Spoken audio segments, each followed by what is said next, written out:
All right. Amid the ongoing demonstrations, tensions are boiling over between California leaders and the Trump administration. Threats of arrests, lawsuits, and of war words igniting between President Trump and Governor Newsom.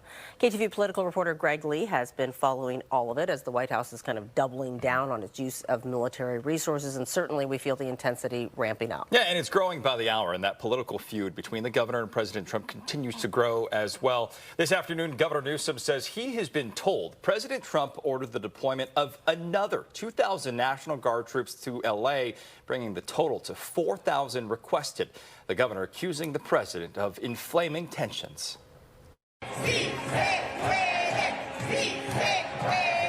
A crowd of protesters gathered in downtown Los Angeles for a fourth day of rallies and unrest over the Trump administration's immigration crackdown in the city.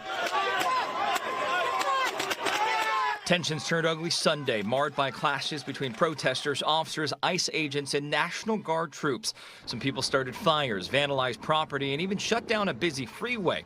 700 Marines will now join National Guardsmen to assist in L.A. It's lucky for the people in Los Angeles and in California that we did what we did. We got it just in time. President Trump defended his decision to deploy up to 2,000 National Guard troops into L.A. to protect federal property and personnel on Sunday. It's a rare move, particularly because Governor Newsom opposed the decision and requested their withdrawal, saying the troops further escalated tensions. He's acting recklessly. He's acting unlawfully. He's putting people's lives at risk. And it's my job to clean up Donald Trump's mess. Newsom and Attorney General Rob Bonta now filing a lawsuit over Mr. Trump's federalization of the National Guard, claiming Mr. Trump trampled the state's sovereignty. We don't take lightly to the president abusing his authority and unlawfully mobilizing California National Guard troops. This federal statute does provide the president with a broad grant of authority. The president is able to make a determination as to whether or not there's a rebellion or the danger of a rebellion. The war of words continued between the president and the governor, with Trump suggesting Newsom should be arrested if he interferes with federal operations. I think his primary crime is running for governor because he's done such a bad job. What he's done to that state is like what Biden did to this country. Newsom dared the administration on MSNBC. Come after me, arrest me. Let's just get it over with. Tough guy.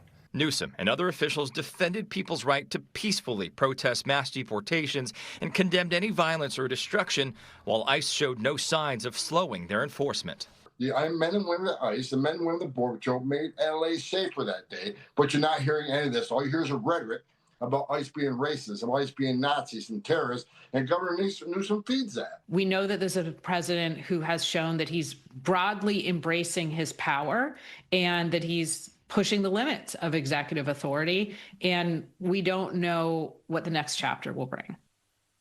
Today, President Trump again called protesters insurrectionists today, which has led some to believe he may try to invoke the Insurrection Act, which would potentially allow the military to be involved in civilian law enforcement. That would be quite the escalation, as you hear Jessica Levinson talk about potential next chapter.